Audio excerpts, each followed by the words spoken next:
Pakistan. You may be pleased, sir, to administer the oath of office and the oath of secrecy to the Shri Ashwani Rai Sarkar, Minister Designate. মই অশ্বিনী ৰায় চৰকাৰ ঈশ্বৰৰ নামত শপত লওঁ যে অসমৰ এগৰাকী মন্ত্ৰী হিচাপে মোৰ কৰ্তব্যৰ যথাযথ সম্পাদনৰ বাবে আৱশ্যক হোৱাৰ বাহিৰে মই এনে বিষয় যি অসমৰ এগৰাকী মন্ত্ৰী হিচাপে মোৰ বিবেচনাৰ বাবে অনা হ'ব বা মোৰ জ্ঞাত হ'ব তেনে বিষয় মই কোনো ব্যক্তি বা ব্যক্তিসমূহৰ ওচৰত প্ৰত্যক্ষ বা পৰোক্ষভাৱে অৱগত বা প্ৰকাশ নকৰে। মই অশোক সিংঘল ঈশ্বৰৰ নামত শপত লওঁ যে অসমৰ এগৰাকী মন্ত্ৰী হিচাপে মোৰ কৰ্তব্যৰ যথাযথ সম্পাদনৰ বাবে আৱশ্যক হোৱাৰ বাহিৰে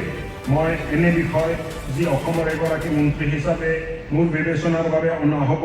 বা মোৰ জ্ঞাত হ'ব তেনে বিষয় মই কোনো ব্যক্তি বা ব্যক্তিসমূহৰ ওচৰত প্ৰত্যক্ষ বা পৰোক্ষভাৱে অৱগত বা প্ৰকাশ নকৰি। বিমল বৰা ঈশ্বৰীশ্য নাম গ্ৰহণম কৃতা স্বীকৰামি যৎস বিষয় ৰাজ্যস্য মন্ত্ৰীৰূপেণ মম বিচাৰাধীনম আগমিষ্যতি অথবা অহং জ্ঞাস্যামি তৎকোপি জন অথবা জনা তাবৎ পৰ্যন্তম যাবৎ এতদ্দেশে মন্ত্ৰীৰূপেণ স্বকৰ্তব্য জ্ঞানম সম্যক নিৰ্বহণাৰ্থম আপেক্ষিত ভৱেৎ অহং প্ৰত্যক্ষৰূপেণ বা পৰোক্ষৰূপেণ বা ন বিজ্ঞ পৰিশ্ৰমী ন স প্ৰকাশায়াস্যামি।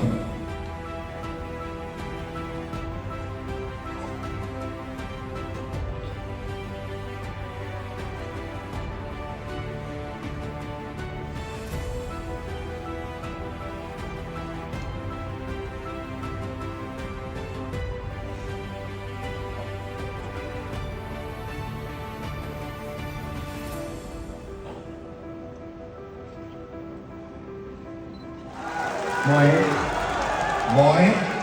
জয়ন্ত মল্ল বৰুৱাই ঈশ্বৰৰ নামত শপত লওঁ যে বিধিৰ দ্বাৰা স্থাপিত ভাৰতৰ সংবিধানৰ প্ৰতি মই প্ৰকৃত বিশ্বাস আৰু আনুগত্য পোষণ কৰিম। মই ভাৰতৰ সাৰ্বভৌমত্ব আৰু অখণ্ডতা অক্ষুণ্ণ ৰাখিম। মই অসমৰ এগৰাকী মন্ত্ৰী হিচাপে মোৰ কৰ্তব্য বিশ্বস্ততাৰে আৰু শুদ্ধ অন্তঃকৰণেৰে সম্পাদন কৰিম। মই কেশৱ মহন্ত ঈশ্বৰৰ নামত শপত লওঁ যে অসমৰ এগৰাকী মন্ত্ৰী হিচাপে মোৰ কৰ্তব্যৰ যথাযথ সম্পাদনৰ বাবে আৱশ্যক হোৱাৰ বাহিৰে মই এনে বিষয় যি অসমৰ এগৰাকী মন্ত্ৰী হিচাপে মোৰ বিবেচনাৰ বাবে অনা হ'ব বা মোৰ জ্ঞাত হ'ব তেনে বিষয় মই কোনো ব্যক্তি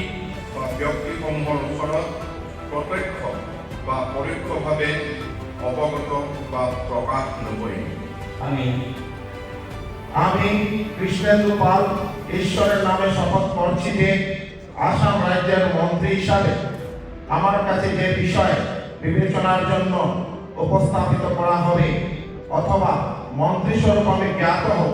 তা মন্ত্রীর কার্যনির্বাহের প্রয়োজন ব্যতীত প্রত্যক্ষ বা পরোক্ষভাবে কোনো ব্যক্তি বিশেষ বা ব্যক্তিবর্গের নিকট বলব না বা প্রকাশ করব না। মই শ্ৰী নীলিমা দেৱী ঈশ্বৰৰ নামত শপত লওঁ যে অসমৰ এগৰাকী মন্ত্ৰী হিচাপে মোৰ কৰ্তব্যৰ যথাযথ সম্পাদনৰ বাবে আৱশ্যক হোৱাৰ বাহিৰে মই এনে বিষয় যি অসমৰ এগৰাকী মন্ত্ৰী হিচাপে মোৰ বিবেচনাৰ বাবে অনা হ'ব বা মোৰ জ্ঞাত হ'ব তেনে বিষয় মই কোনো ব্যক্তি বা ব্যক্তিসমূহৰ ওচৰত প্ৰত্যক্ষ বা পৰোক্ষভাৱে অৱগত বা প্ৰকাশ নকৰোঁ। মই পীযুষ হাজৰিকাই ঈশ্বৰৰ নামত শপত লওঁ যে অসমৰ এগৰাকী মন্ত্ৰী হিচাপে মোৰ কৰ্তব্যৰ যথাযথ সম্পাদনৰ বাবে আৱশ্যক হোৱাৰ বাহিৰে মই এনে বিষয় যি অসমৰ এগৰাকী মন্ত্ৰী হিচাপে মোৰ বিবেচনাৰ বাবে অনা হ'ব বা মোৰ জ্ঞাত হ'ব তেনে বিষয় মই কোনো ব্যক্তি বা ব্যক্তিসমূহৰ ওচৰত প্ৰত্যক্ষ বা পৰোক্ষভাৱে অৱগত বা প্ৰকাশ নকৰিম। মই মই ৰমেশ পেগু ঈশ্বৰৰ নামত শপত লওঁ যে অসমৰ এগৰাকী মন্ত্ৰী হিচাপে মোৰ কৰ্তব্যৰ যথাযথ সম্পাদনৰ বাবে আৱশ্যক হোৱাৰ বাহিৰে মই এনে বিষয় যি অসমৰ এগৰাকী মন্ত্ৰী হিচাপে মোৰ বিবেচনাৰ বাবে অনা হ'ব বা মোৰ জ্ঞাত হ'ব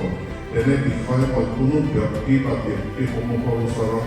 প্ৰত্যক্ষ বা পৰোক্ষভাৱে অৱগত বা প্ৰকাশ নকৰিম। মই সুশান্ত বৰগোহাঁয়ে ঈশ্বৰৰ নামত শপত লওঁ যে অসমৰ এগৰাকী মন্ত্ৰী হিচাপে মোৰ কৰ্তব্যৰ যথাযথ সম্পাদনৰ বাবে আৱশ্যক হোৱাৰ বাহিৰে মই এনে বিষয় যি অসমৰ এগৰাকী মন্ত্ৰী হিচাপে মোৰ বিবেচনাৰ বাবে অনা হ'ব বা মোৰ জ্ঞাত হ'ব তেনে বিষয়ে মই কোনো ব্যক্তি বা ব্যক্তিসমূহৰ ওচৰত প্ৰত্যক্ষ বা পৰোক্ষভাৱে অৱগত বা প্ৰকাশ নকৰিম।